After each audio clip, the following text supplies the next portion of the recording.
Christine also curated the Friday night series of the Poetry Project for several years, which is our bi-weekly interdisciplinary event series. Obviously, poetry is very much the heart of what we do, but we feel grateful to have friendships with musicians and dancers and artists practicing in other forms too. Our next reader is Camilo Di Maria. Camilo Di Maria has many books of poetry, including Dreams of Anarchy and A Dead Art. Please welcome Camilo.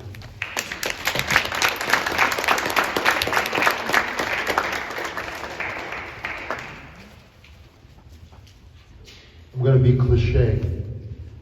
Happy New Year.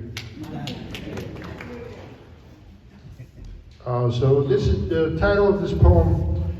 Only the title is taken from Thomas Bernhard. It's called Deterioration Process. Gradually, everything and everyone disappeared from my realm, including my immediate family, exceptional layers of me, one by one, until cinder is tossed from an urn at the finale, into a blustering gust toward the shoreline. No tracking number as I shimmy down a wisecrack made by a mourner who says it's in his Chinese culture and calendar and on cocoa welling like a furnace, too hot to drink right now. The courier sounds out these words beneath a cold filtered light, mangles the runnel with a jackhammer for no reason, upsets the main line that persists in the rear room alone. Shambolic sentiments with beaten up shoes, sheath full of marshmallow instead of a sword. I stirred the stock, not the sock, in the soup. On the edge of the slippery weir, we saw frightened wildness and yanked it back, just in timepiece before it fell into a state worse than car sickness. Dizzying heights have one hell-bent, jumping off a stoop to slight loves, to power through. And I'll just read one more. Even a mediocre work by a great artist.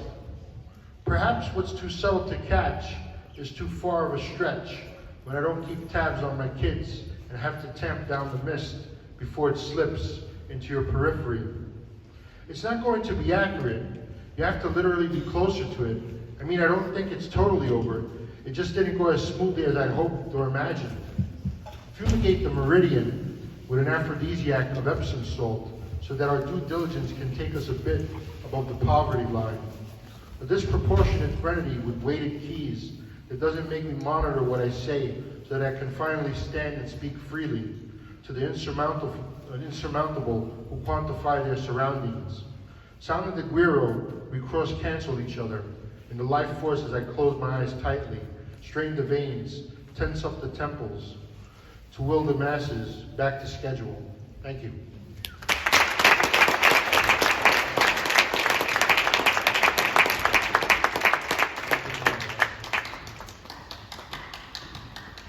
Our next reader, dear friend of the Poetry Project, Brenda Coltis recently completed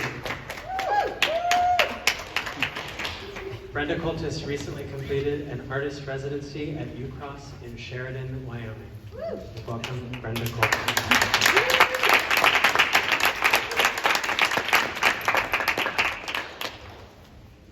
Hi, great to be here.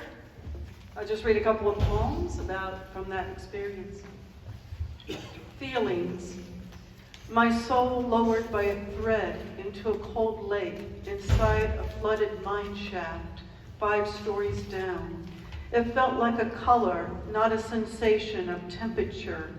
If it were a color, it was chartreuse.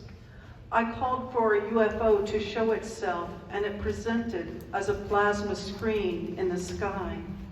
A sensation like inhabiting a sealed can of wet and plastered grape leaves.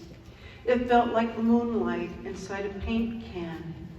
Keep a lid on it, lest it evaporate, lest it dissolve, like cave paintings destroyed by human breath.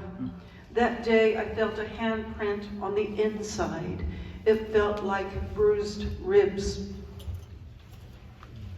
Feelings about bald eagles.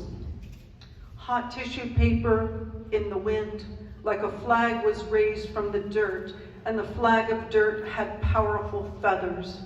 At first it was like ice skating into a watery hole beneath the dirty flag roosting on serpent's arms. That feeling lasted all day.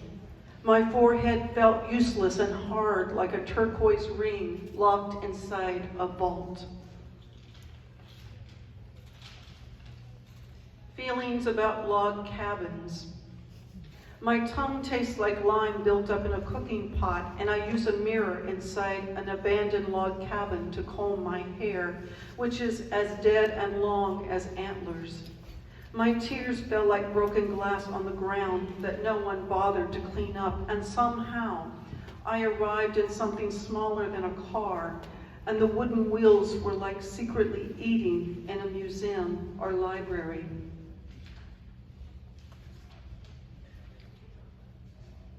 Feelings about drawings.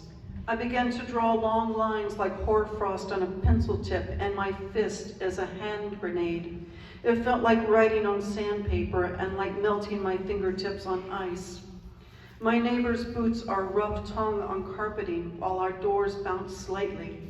It felt like the time a man offered to tell me a Viking saga.